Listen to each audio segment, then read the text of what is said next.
Hey, well, welcome to another episode of the Pastor to Pioneer podcast. I'm here with definitely the top appearing guest, former host even at one point in time, a regular on the panel, standing invitation to the Pastor to Pioneer podcast, Neal Karsten. Neal, welcome back to the podcast. Great to be here once again. Now, this is only our second time doing a live in-person recording of the podcast. The first time was at the same spot here in your kitchen, at your kitchen table. And it felt like this was better than doing it virtually. Since we can do it live, let's do it live. Yeah, exactly. I mean, the house is by and large empty. My kids are out of the house right now.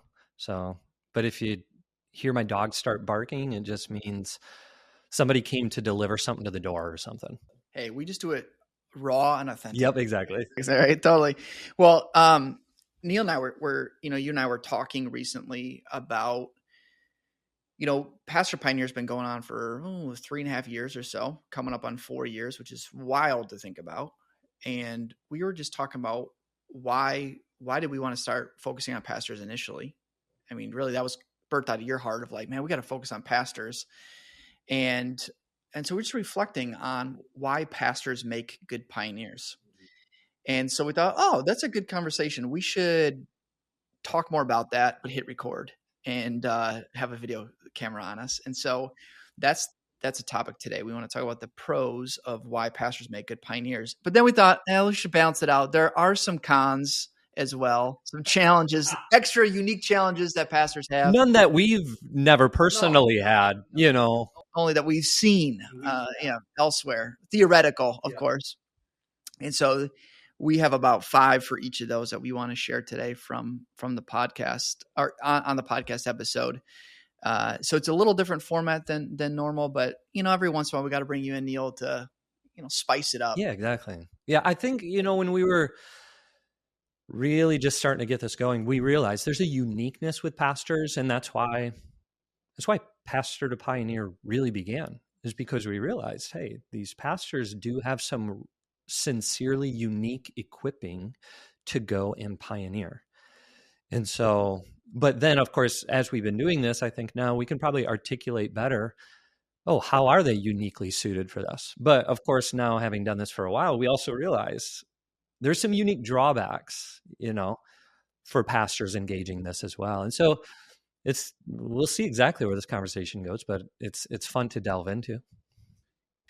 All right, I'm curious for you, Neal. I'll let you go first. What's one of the reasons why you feel like pastors make for good pioneers? Yeah, I think one that comes to the forefront of my mind is we are making blanket statements about pastors. So different pastors might even not be as good at some of these things. There's definitely degrees of these. So this is just like anecdotal based on 4 years of walking with pastors. These are common things we see. Yeah. And so I definitely think one of those is that pastors in general tend to be decent communicators.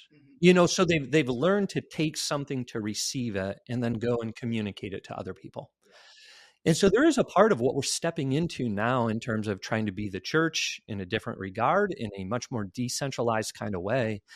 And part of that is a vision sharing. If you're going to go walk with other people, you have to be able to articulate, well, like, what are we doing and why are we doing that? And pastors tend to have developed some skills of communicating that, whether it is to bigger groups of people, or even if it is sitting with people just one-on-one, of being able to take maybe a larger concept or something like that and boiling it down for a person to receive it. And so, like, once again, it's not that every pastor can do that perfectly. There's different degrees of how good people are at doing that. But I definitely think pastors have a higher ability to communicate some of that vision. Yeah, that's good. I think about, some pastors are really good at casting vision and inspiring, and that can be really helpful in pioneering, because you're trying to paint a picture of a potential future that doesn't currently exist. And for some people, like they're really gifted at that as pastors, and they're used to doing that. But some that aren't good at that maybe are still good at communicating scripture they're able to like go to the word and say, nope, this is what the Bible says, and explain from the Bible why we're doing what we're doing. Yeah, I'd even say that with that whole vision sharing piece, one thing that I've personally noticed is a lot of pastors, of course, when they start to hear vision of being the church in a much more decentralized kind of a way, when they also understand that, oh, this vision is actually pretty robust. It's not just this willy-nilly. I always tell people, we're not trying to go out there and just be these church like anarchists. Like, we're actually trying to push towards something that is founded in the scriptures. It actually has like an ecclesiology to it, you know? And so we've seen that actually when pastors receive some of that broader vision, for one, it gives them a better footing to go take a step towards. So once they realize, once again, that this isn't just a willy-nilly pursuit. It's not just, hey, go start these rogue house churches and whatever, you know. No, there's much more behind it in the scriptures. When they realize that, they're willing to take a step towards that. And that's really, to me, that's a hugely needed piece. But then also they receive that vision, and then they're able to take that, put it into their own words, and go and begin articulating that to other people around. And that's a really important part of what we're trying to do. When you're on the front edge and you're pioneering something, you're oftentimes articulating something that isn't fully manifest before you. And so you want to be living it yourself. You want to be pushing towards that in the very practical boots on the ground kind of way, but you also have to be articulating it in the way that isn't yet being seen. And so pastors do tend to have maybe a greater ability to kind of lean into some of that. Yeah. What would you say if we had to maybe even move on to number two? Well, I think that the second one that comes to my mind in light of what you're saying is because they're used to communicating the Bible and that's the foundation for what they're teaching. Pastors tend to root what they do, their decisions, their lives, how they want to live by conviction from the word. And so once a pastor sees something in the word, it's like, okay, that's what we need to do then. And so, because that, a lot of the coaching that we do is we go back to the word. We show this is what the word says. We didn't like come up with this stuff. This is not like a neat new idea of empowering people to make disciples and be the church from house to house. Like this is in the word. And to your point earlier, very robust, even what we see in scripture. And so when pastors see this stuff in the word and they're convicted by the spirit, there's a really deep conviction about it. It's not, they're not easily swayed from that conviction of like, oh my gosh, this is huge, which is important because this change it's costly. It's a hard shift. And if you don't have a deep conviction, you're just not going to make that kind of transition from pastoring to pioneering. And I think pastors by very nature are people that are just used to like going to the word and saying, that's what it says. We got to figure out how to do that. Yeah. I mean that what you're sharing right there, even it brings me back to something that you and I have said for a long time is that even, as we engaged in this pioneering, our biggest conviction wasn't we were just looking for the next thing that's going to work. For us, it was largely rooted in like, man, we're reading the scriptures and we're not seeing in our churches what we're seeing in the Bible. And so I right there to the point, I think pastors in general, this once again, and not entirely true, but in general, have spent more time in the Word. And our hope would even be that as pastors reach out, want to get involved more so in pioneering, that what they're pioneering from and towards is primarily rooted in the scriptures. And so, yeah, I totally agree. I think, though, yeah, not all pastors spend so much time in the Word. I think they've spent more than most. And so a lot of that rootedness can be in there. Well, I think about my own journey, a lot of our own journey started back in 2012, right? And about the main question of what the Bible says, make disciples. We're like, we're not making disciples.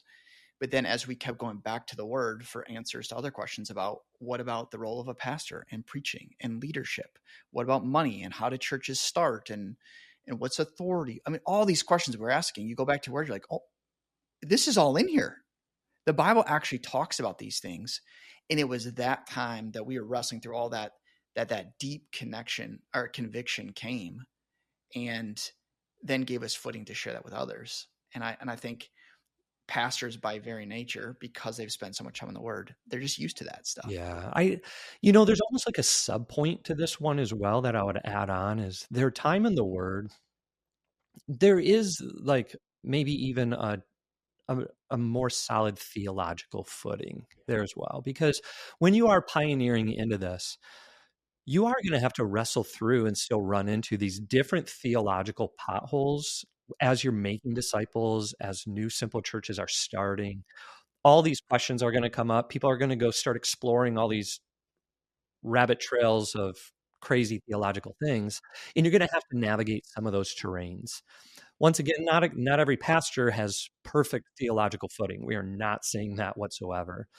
But many of them have had to go and delve into a lot of the depths of some of that theological stuff for their work in the centralized model of church. And there is a helpful part of how that can be utilized in the decentralized from house to house sort of a sense as Yeah, well. yeah, that's so good. What's another one that comes to mind for you that you feel like, hey, this is why pastors make for good pioneers? Yeah. The next one that would come to mind for me would probably be that pastors in the centralized model of church have already had, many of them have already had to endure very hard things. And this is where we never want to go and make it sound like, oh, if you go and engage in the house church, decentralized kind of work, that all of a sudden everything's just going to be easier and perfect and good. No, there's going to be its own hardships of a variety of kinds. So the hardship that's actually been endured in the more centralized model, in like just the understanding of like this is just part of what we are signing up for in the pursuit of the kingdom. We are signing up for hardship, and people are still people. Sin is still sin. You're going to see that regardless of what model you're in. There's almost been like a preparation in that centralized model towards like this is just part of the journey, and so they tend to be just more mentally equipped. They've already hit some of those bumps. They've received some of those bruises. You know what I mean? And therefore, it feels like as they're journeying in a decentralized kind of a way, uh, there's a readiness. There's a mental preparedness. Yeah. I think some really specific ways that translate from the hardship a lot of pastors face in the prevailing model to pioneering would be like, one is a lot of pastors, they try to change things, right? And they're trying to change, some of it's changing worship styles, it's changing structures, it's changing focus, it's changing missions or ministry. Just the aspect of change and people's resistance to change, and how you're fighting against a current of tradition. You're fighting against people's comfort. You're fighting against we've always done it this way. This is what we love. No, you can't change that.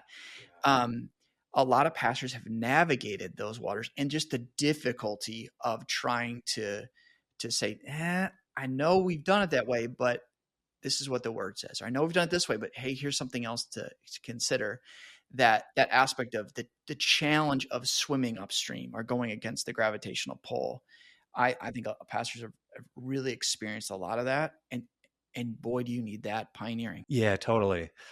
So I mean, just hear this again. If you're listening to this and you're contemplating stepping into this direction and pioneering, please hear this again. We are not saying there will not be challenges on the pioneering side of things. There will be, but our hope would be that you can actually take some of the experience that you've just spiritually received, you've mentally received, and utilize it in this new direction. I think it's a skill set, like being able to endure hard things and have like that persistence.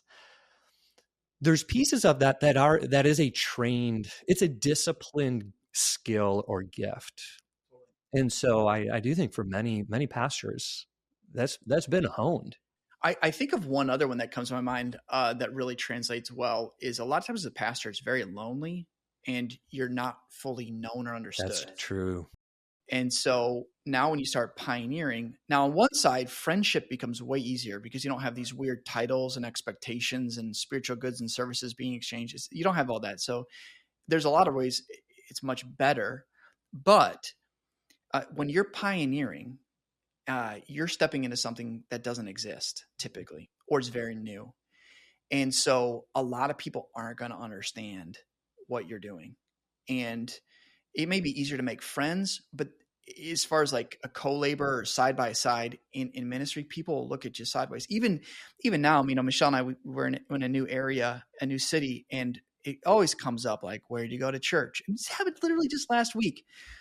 And I didn't know it at the time. I was talking to this, she was a pastor's wife, and she was asking where we went to church. And I was like, oh, we just are in our home. We try to be the church in our home in simple ways. And she looked at me, her head like tilted sideways, and she gave me that very puzzled look like, oh, no further questions. And it was like, oh, you don't understand me, and you don't understand what we're about. But I'm so used to, like, that's been ministry my whole life. And so it's like, well, that's nothing new. So I'm used to not being understood, or people like, let's go. I want to be about this too. It can feel lonely. And I think a lot of pastors we work with, that's a lot of the feedback we get once they get going in this direction. Like, man, I just feel there's no one else here. We try to provide friendship and connect them with others, but there's not always someone in their city that they can connect with and be side by side as a co-laborer. But a lot of them are like, I'm used to that kind of loneliness in the work. Yeah, correct. Yeah. I think a lot of pastors realize in the traditional church kind of model that you make a decision, and that decision is going to have ramifications, and it's just you're not going to appease everyone. All right. And now, as you're pioneering something new, you're going to realize that this journey isn't just it's not going to be for everyone right now. Like, and so you just become more okay with it. And so I think you're bringing up a really good point. That whole aspect you were just talking about with loneliness, it's a real thing. It's one of the number one things that for people who I'm just kind of discipling and coaching and such like that they experience in new areas is like they feel pretty misunderstood, you know. But you're right. For those people who have had pastoral backgrounds, they're just a little bit more used to that. Yeah. Yeah. It's not that it's not hard, but it's not new, so they can endure it a little bit easier. Yeah. All of these things, all of these things, I would say, especially in the decentralized world, are flavored just a little bit differently. You know, it's not being expressed or lived out, of course, in the exact same way. It hits just a little differently. You know, what would you say for another positive of why pastors are just maybe a little bit more suited to begin that pioneering journey? Yeah, I think for my last one that comes to my mind would be, the reason why pastors get into it most of the time is because they have a heart to care for people. They want to shepherd people. They want to disciple people. They want to invest in meaningful ways in people's lives. And like, that's a great desire. And I think in our own stories, but even with pastors that we spend a lot of time with, we work with, the realization of, I actually don't have a lot of time to do those things when I'm running an organization, when I'm managing an institution. But the heart is still there. And so when they're actually freed up now to be relational, to really connect with people, to pour deeply into them, to disciple, to care, to love, to shepherd, that heart's already developed. It's like they just explode and they take off because like they finally have time to do the thing that's been on their heart. And so that's why I think they're sometimes ahead of the game in this, because the heart's already been cultivated. They're like, well, this is just a better way to do this. Yeah.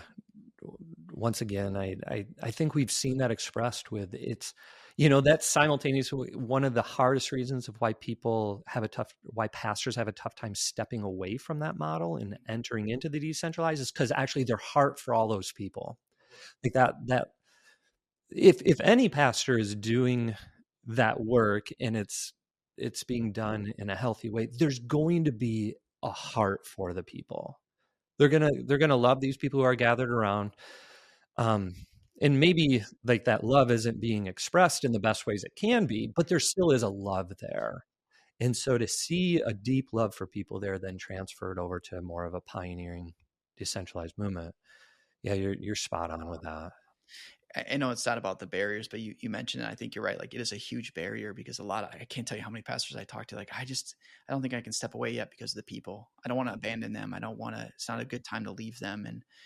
And that may be true, but I'm always like, you might need to ask Jesus about that. And maybe it's your own fears.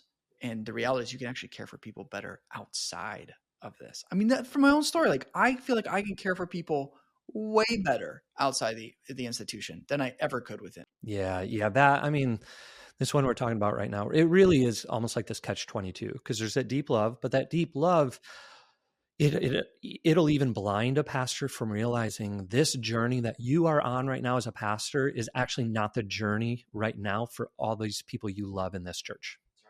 And to your point, sometimes actually the best way to love them is to go do what needs to be done. And oftentimes, as you are pioneering, it'll give more room for those people who they won't take those first few steps with you.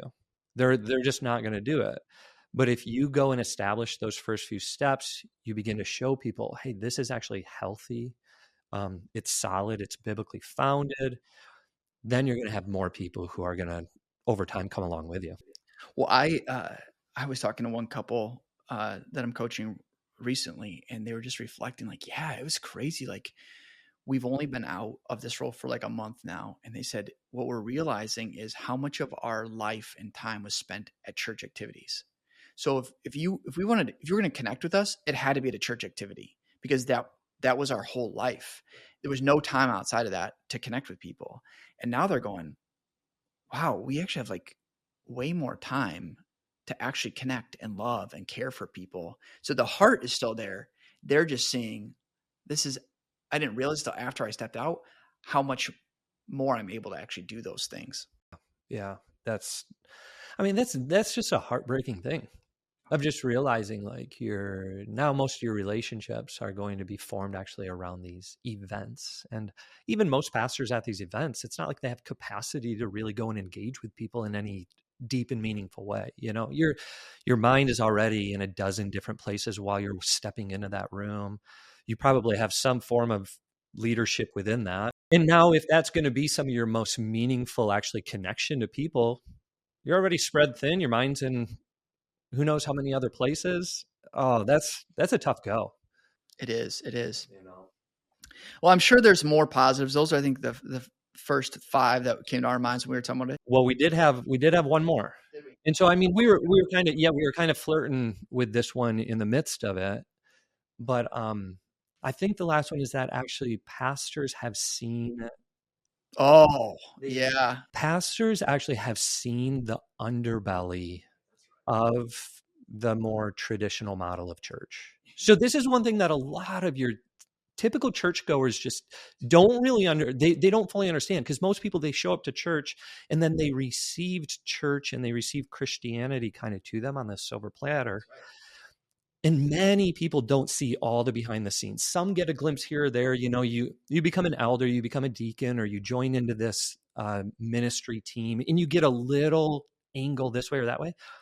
Pastors tend to get a lot more of the behind the scenes. And a lot of times it's just not very pretty. So now they understand the dysfunction of the prevailing model better than most. So now, as they're engaging and they're pioneering in a decentralized model, there's actually more of a determination because there's a higher discontentment with the previous kind of status quo. That is so good. And I think sometimes with that, they can be written off as like, oh, you're just leaving because you're hurt. You're leaving because, I guess is what hurt becomes like this reason for not having to listen to them, or not a valid reason. But I think what that reveals is like, no, I've seen how messed up and dysfunctional this thing is. Yes, it has caused me hurt. Yes, it's caused my family pain and heartache, but I'm seeing just the large negative ramifications of the way we've been doing things. And it needs, I just can't keep doing this. It needs to change. Yeah, and this is why it's harder in certain regards to try to share a lot of why we need to go and pioneer something new with a person who's not a pastor because they haven't seen the layers of dysfunction. But that pastor oftentimes has.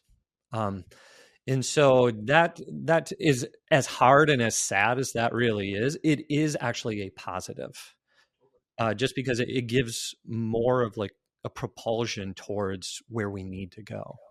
Well, maybe this is a bad analogy, but it's like if your kids are used to playing video games all the time and eating junk food, well, uh, they may think this is the best life ever. But as a parent, like, this probably is not healthy for you. We need to make some changes because it's just not good for you. From a kid's perspective, like, what are you talking about? This is great.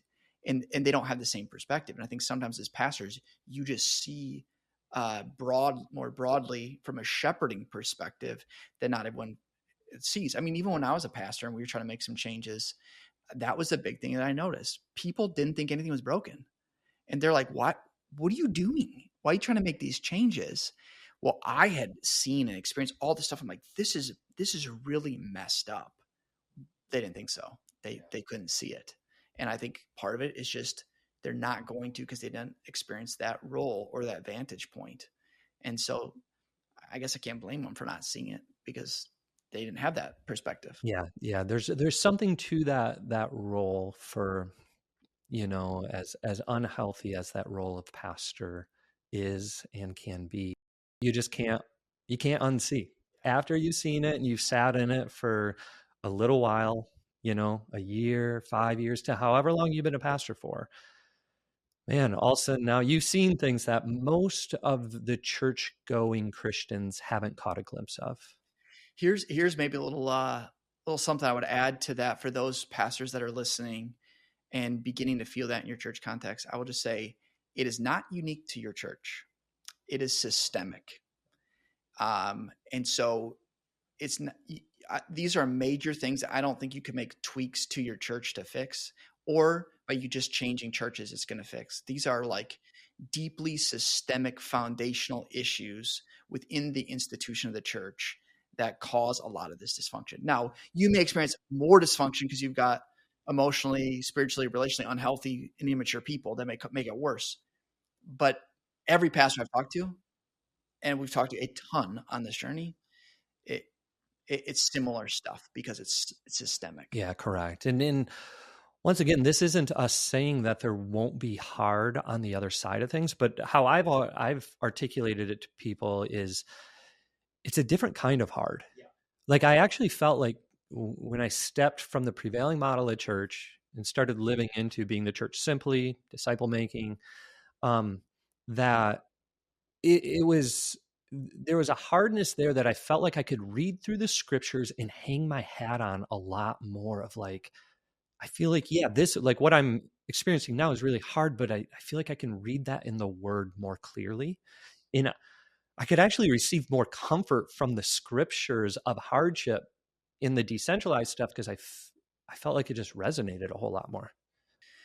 Well, I think that's good. Like why this is beneficial then for pastors, why this particular insight makes them good pioneers is I think for that reason what you're saying. I think the other one for me is like when you realize how systemic the problems are, how deep the problems are, you you don't settle for minor tweaks. You realize this is going to be a major shift that's required, and you're more willing to go through the hardship of the major shifting because you've seen how messed up the whole underbelly really is. Yeah, totally. Well, on that positive note, um, what do you think? Should we dive into? Yeah, let's go with some negatives. I think, yeah, maybe negative sounds a little extreme, but like just some unique challenges that I think are different than most people. Um, I think everyone's going to have some challenges to make a shift into pioneering into a different way of life and ministry of following Jesus in this more simple way. But I think pastors, because of the way they've been trained and they've learned to operate, there's some unique ones. And I think one of the first ones that comes to my mind in that would be, I think pastors over uh, are optimistic on how much they can control people's change. So I think so many times, like if I just do a series on that, if I just teach on that, oh, they still don't get it. They don't get it yet. I'm going to teach on it again. I'll just teach more on that. They just need more. I'm going to teach, or they're going to come into my office. I'm just going to meet with them. I'll tell them. I'll tell them what to do. I'll give them the action points. I'll do this. I'll tell them where they're wrong. I'll call it out. Whatever it may be. I think we have an overemphasis on our ability to actually change people. And I think part of that comes from we're used to people coming to us when they have an issue. So they come to us, oh, I'll give you the answer. And then we assume they go and it changes and makes things better. It's like, well, see, I I help them change.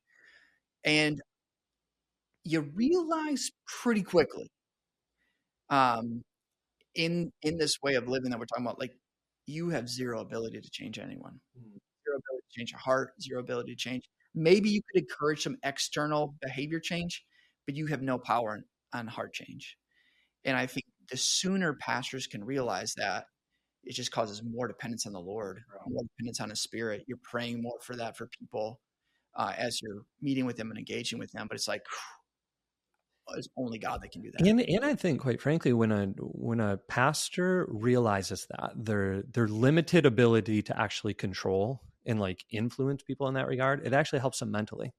It takes off so much of the pressure. Like to what you were saying earlier, like it puts a dependence on the Lord, and it takes that weight of dependence off of you in many regards. And so I think it just and that's just such a more healthy mindset. This is where, of course, many people, ourselves included, talk about the necessity of prayer. Like if we're really going to see the things that we hope to see, we want to see, we believe we see in the Bible, the dependence on prayer needs to be huge. And so to your point, that aspect of control, it is a negative. It's kind of funny when you brought up that piece of one of the first things we see a lot of pastors do is in their traditional church setting is try to implement a sermon series of even decentralized kind of stuff to try to you're trying to bring your church on this journey with you, and the first thought is, well, I got to put together a sermon series. I mean, we've seen a lot of people step into that, and it brings to a unique point. I don't know how much this has been talked about on the podcast, but a unique thing that we've seen along this has been how actually associate pastors, I think, realize their limited control earlier. So associate pastors tend to actually be more willing to step out faster because they realize I'm not going to change this ship, Um, but there are still control factors that can negatively go and engage in the pioneering journey that need to be shut off. They need to be detoxed from, Yeah. you know. Well, that gets to the second one you mentioned, control. I think that's where this one is related to control. Is I think pastors like more control than most of them are willing to admit, and I think they're used to having control. Like they're used to everything running through them.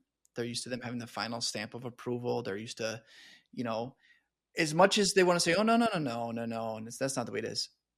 You're at the top of the pyramid. You have that control, and that really gets exposed when you start moving towards a decentralized way of ministry and discipleship in church, because you're empowering other people.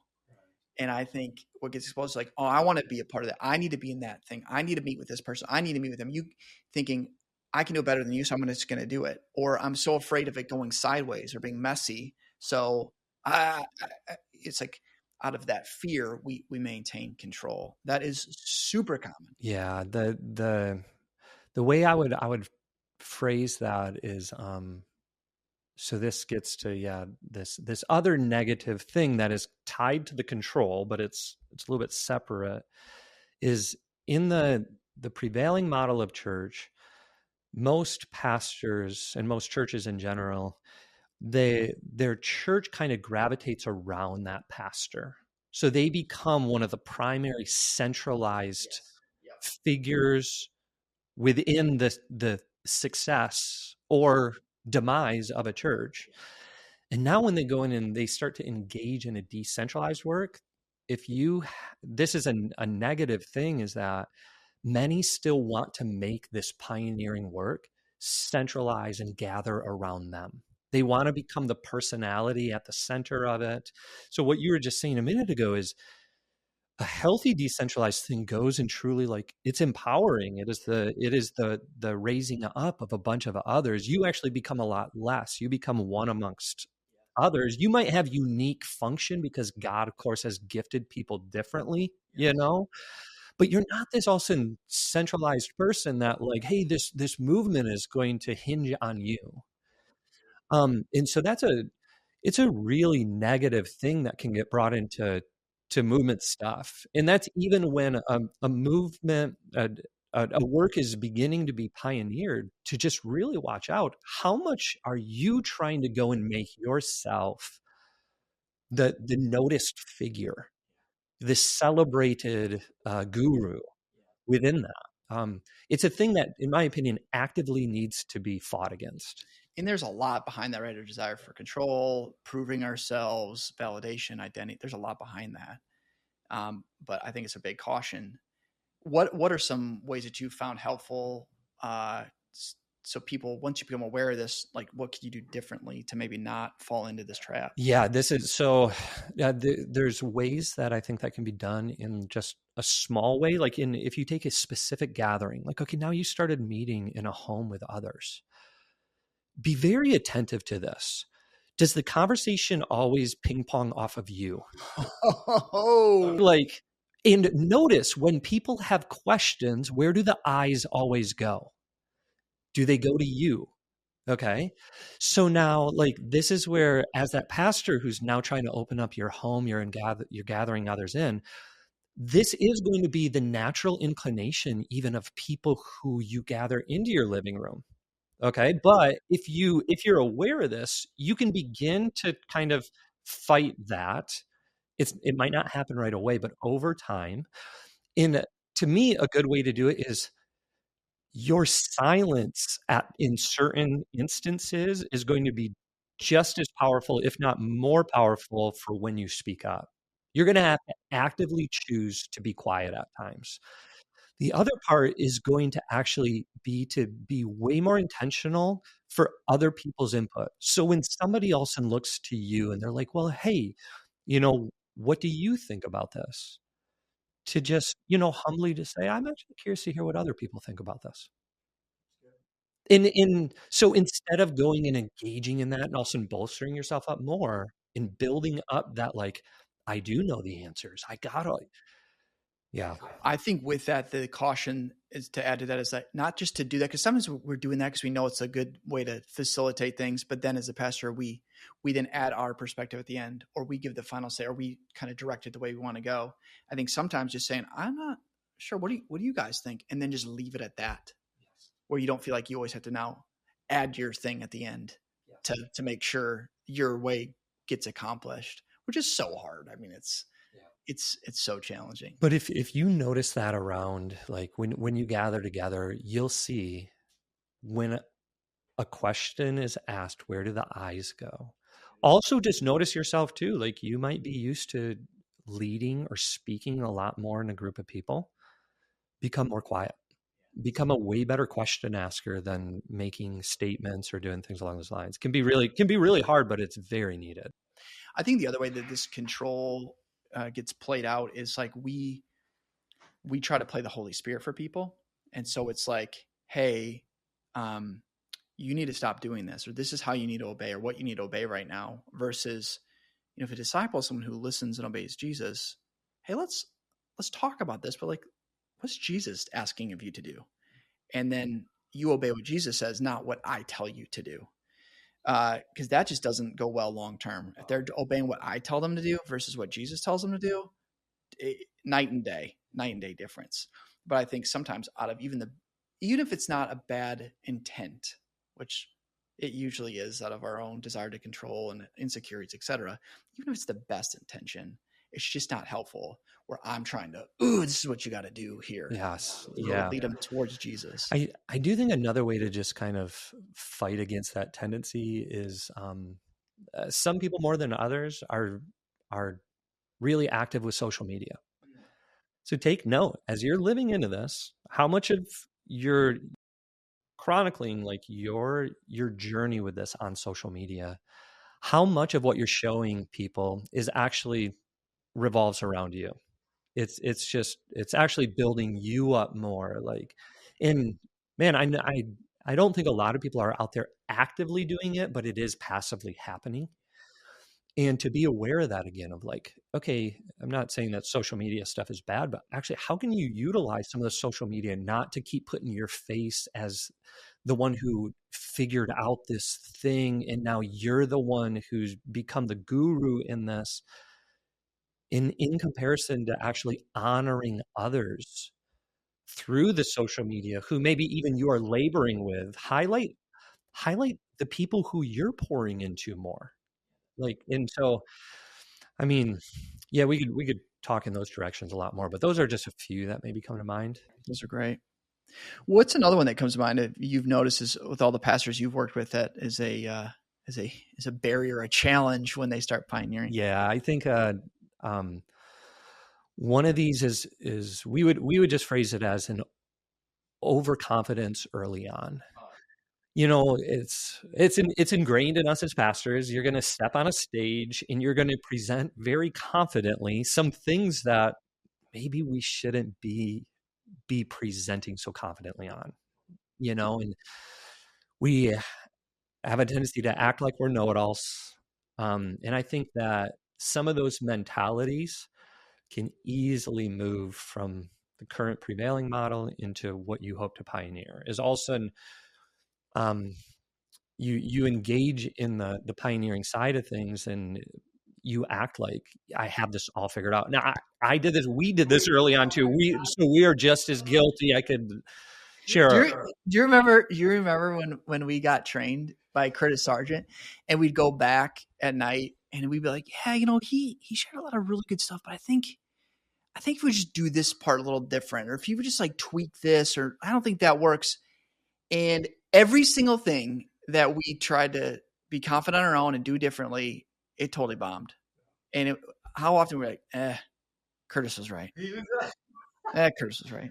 Like so often we're like, oh my gosh, we were so arrogant. I still when I share some of that part of like my own story, I still do share of like, I remember stepping into some of that early part of training, feeling like, oh, we've got this all figured out, because we'd seen a thing or two in my living room. We got this whole thing figured out. We'll go teach these guys a thing or two about, starting house churches and disciple making. And then it was a very humbling thing in a good way of like, we were sitting in a room with some people who had seen some very beautiful things globally and with a huge cost, a lot of persecution, a lot of suffering. And it just became apparent God was extremely gracious of just like, hey guys, just shut up and listen, and but that aspect of overconfidence early on, man, it's a hard one to break. Well, I think part of it's like God's grace where you see a little bit of fruit early on and you're like, oh my gosh, this is amazing. But that could also be detrimental when you see some fruit early on because you don't have enough experience or the hardship or lived experience in this to go, wow, there's a much fuller picture here that I don't understand. There's a lot of nuance that I don't understand yet. There's a lot of this may work here, but it's not going to work here, or it doesn't always turn out this way, or there's a lot of heartache with this. And so that's where it just takes a lot of time and a lot of just experience to recognize, this it humbles you over time. Yeah. I would say. And there's even within this, there's a tension in it because somebody who is going to pioneer has to have a certain degree of confidence to go and step into it. Like you have to also become like confident enough to take those risks and all that stuff and be like, I'm journeying in this direction now. And that's where we don't want people to like lose a confidence towards a general direction. But I think there needs to be a humility to say, man, I can actually hold this resolve to keep pressing this way, but still hold an open-handed enough mentality to say, man, I probably still have a lot to learn in this. I'm pretty early in this, and One of the things we've had to learn in that is like being confident of where this could lead, what the Bible does portray, but also being very realistic on, but we're not there yet. You know, like we're nowhere near what the Bible lays out as the ideal. We have struggled, and we starts and stops, and it's been really hard. And so like just being honest with reality rather than living in theory the whole time. correct. And that's, I mean, that brings up a big point as well of even as you do get to start seeing a few things happen in a pioneering way, to not try to go and oversell those things. I think just like, for one, yeah, there will be people who gather around that and think, man, you just unlocked the code and heaven just came down to earth in your backyard. You and praise be to so and so, for figuring that out. But and so some people will be drawn to that, but honestly, a lot of people will be drawn away because they'll read between the lines and they'll realize, no, you're coming across like a used car salesman. You're not actually sharing a lot of the hard parts in the midst of it, or the ugly parts. And this is where even for myself, I think I had a tendency early on to try to go and almost like oversell what was happening around us. Um, and now I'm like, okay, hey, I can share. Here's some of the good things that, yeah, we are seeing or that we have seen. But like, here are some of the really hard pieces too. These are the challenging things. And I don't want to give you just this one-sided view of what we're doing. So like, I think that overconfidence early on also wants you to keep presenting like what you're doing. You have perfected it right now, and here's the perfected version.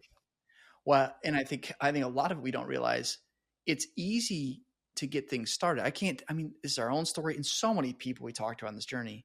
Oh, we started 30 groups. We had all this happen.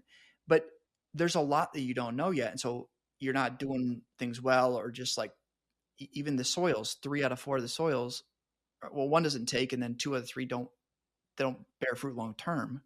And so like just because you see something early on doesn't mean it's going to last. And so we're quick to like point out this is happening, but then we don't share honestly about how things, oh, they didn't last and it was really challenging. So I think you're spot on. Yeah. Another negative that I think comes to the top in the midst of pastors is in a lot of the centralized kind of ways, the prevailing model of church, there's just a high dependence on programs to go lean into that to see a lot of hopefully fruit and direction, and because you're really trying to grow this machine in a certain regard, and okay, hey, I go plug in this program here, we try to turn up the dial on this other one that we've done over here, the kids programming needs to be attention, and you're utilizing a lot of programs to try to control it. um, there can be a tendency then over in the pioneering side of things to want to utilize program mentalities to see the growth that you want to see. Yeah. I think one of the ways that we've seen that is where it's all about like training, come together this training. And I think it's easier to measure. It's easier to control. It's easier to point to. It just feels neat and clean. And I'm not saying, I mean, trainings obviously have a point and a place 100%, but what's harder to measure is like the more one-on-one, or this kind of gathering. And I think that's where if we just get people through training, if we just do this more often, then it'll solve all our problems. It's like, well, it may help, but it's the ongoing relationship that's not programmatic.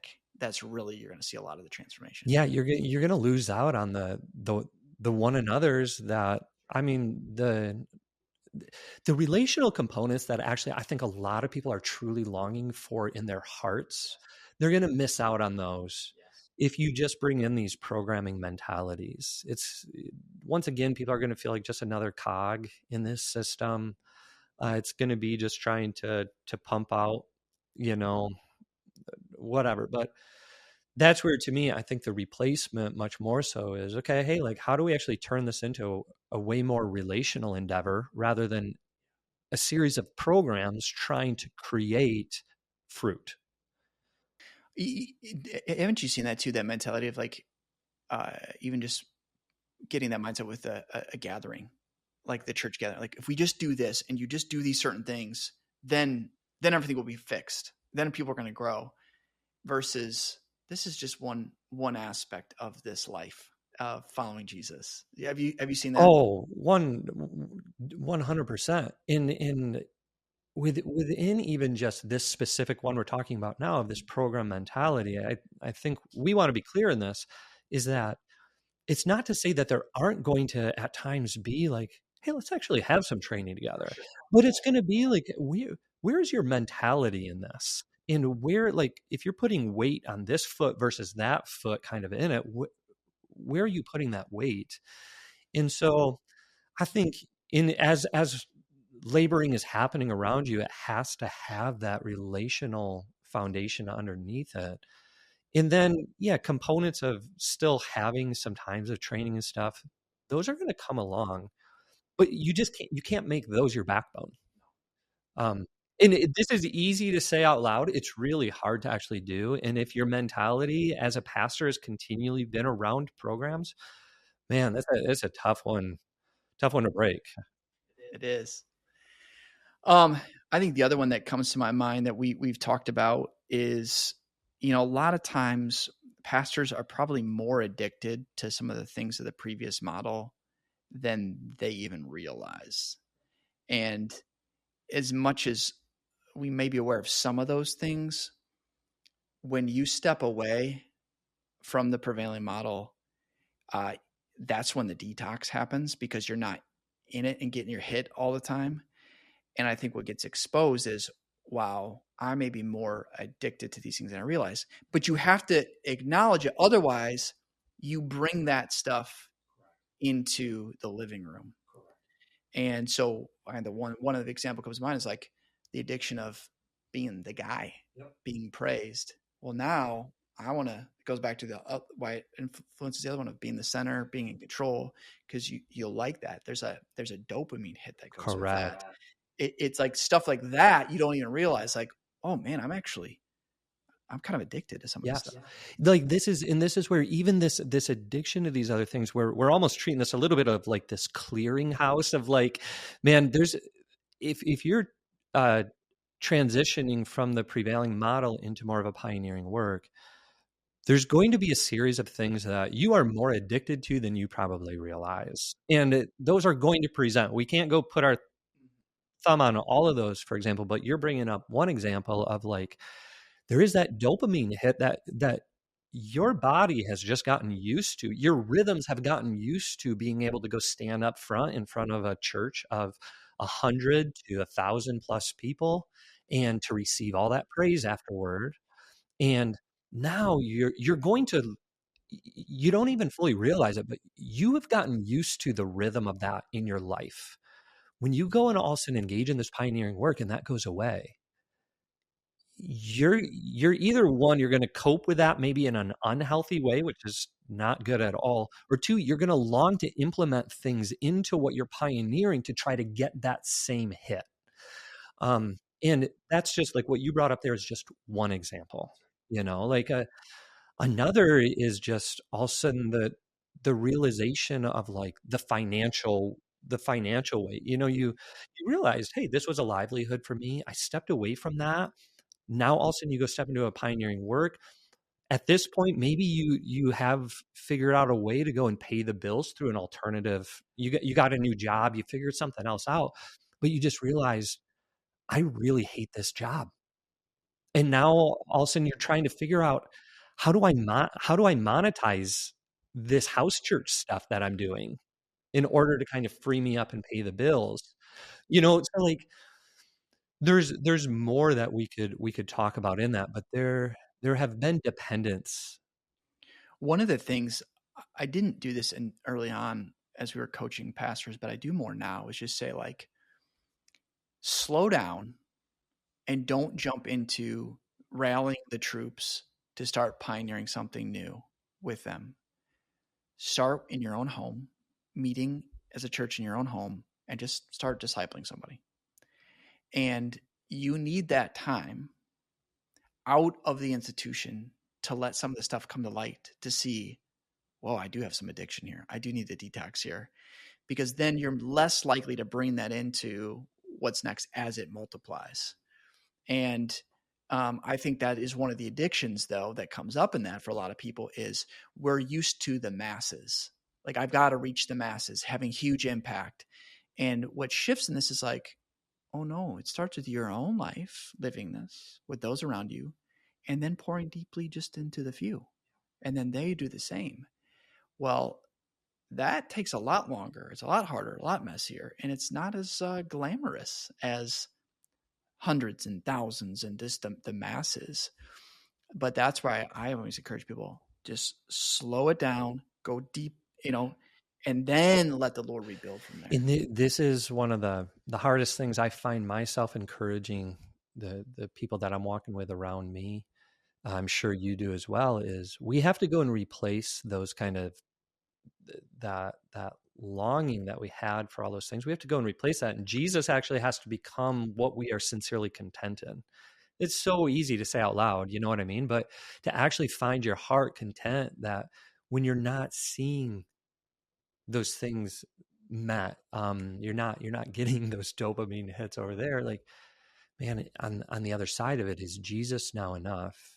You said something just a minute ago that ties in with all this as well, is because in this like addiction to other things, I think is an addiction for quick results, Oh, you know, and it goes to what you were just saying a minute ago, is as a pastor, this all depends on the size of your church, but you can go potentially launch that new program, start that new men's group, and you can pump some marketing into it. Yeah, do that thing, and all of a sudden you can get so many people to come and fill that room, or you can do that push and you can see that, whoa, we put in this work and here's the immediate success right there before our eyes.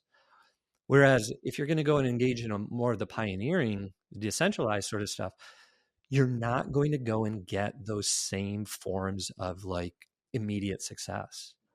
And that, once again, to me is where, like, if that immediate success is going to be like your sustenance, and you go and engage in pioneering work, it's going to hurt. It's going to be really hard. But if instead Jesus actually becomes your sustenance, now you can be like, okay, I believe I'm pushing in the right direction. Man, I do wish I was seeing more now than what I am, because we've all felt that. Man, Jesus is enough right now. I'm gonna keep pushing on. well, I think with that is we don't want to just see quick fruit that'll wither up. We want to see fruit that'll last, and that's the work of the Lord, and not just us making quick fruit happen. And that's a huge temptation still. Yeah, I've even heard others articulate it, like even then the temptation in there is to go almost like contrive, like what other I've heard other people call it plastic fruit, that then you go and you hang Oh on the trees. yeah, Like yeah, yeah, yeah. you're making up things and then you're packaging it in a certain way so that you can feel good. You can go put it on the tree and you can point others to it and you can be like, look at this. And it's like it's that's more contrived than it actually is a thing of the Lord that's taking place. And it's such a weight, so much pressure to try to make that happen versus trusting the Lord. But any other negatives that come to your mind? I mean, I'm trying to think of how many we just went through there. I think that was all the ones I could think of. I think that was about 5 in each category, but I'm sure there's more. Maybe I'll do a part 2 another time. Yeah.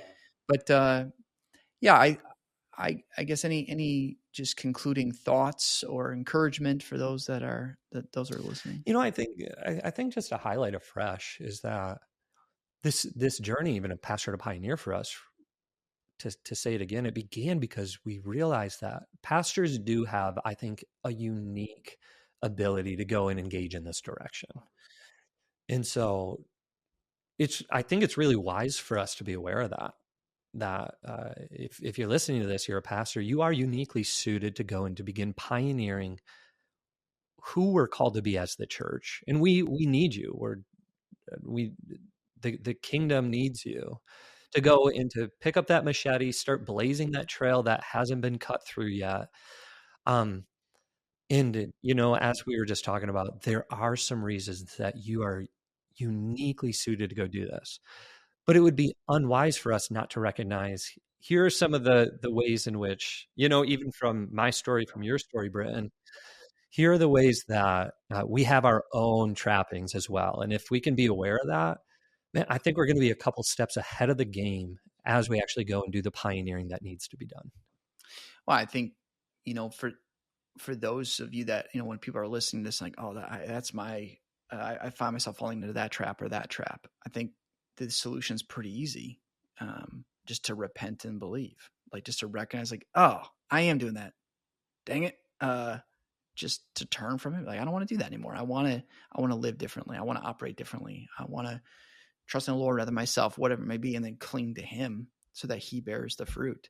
I think it's a continual process of that. As we've been doing this a long time now, it's like more things get revealed and more things that need to be repented of and to step into something different. Yeah. And as we're landing the plane on this conversation, the way that I think about it, whether it's with, Pastor to Pioneer and some of the additional just coaching and encouraging that we're doing with people is, it's not like we're going to be able to teleport people from A to B instantaneously. But what we're hoping to do is actually just walk with people and help them get there faster than it took us in a more healthy way. And that to me is where I'm like, it's a blessing now that there's more out there now who can walk with others. And who can say, hey, we're not here to all of a sudden give you the easy road towards this, but hopefully we can help shorten that time to get you to a healthier place. Hopefully we can help you miss a couple of bumps. And I think just to be realistic in that. And so, as people are stopping and considering, and it's like, yeah, if you're looking for somebody to help journey that out with you, get in touch. There's a crew of people around us here who would love to come and either jump on a call or even more intentionally walk together. Yeah, that's great. Well, thanks for being on the podcast. I'm sure there'll be other episodes that come out of our conversation.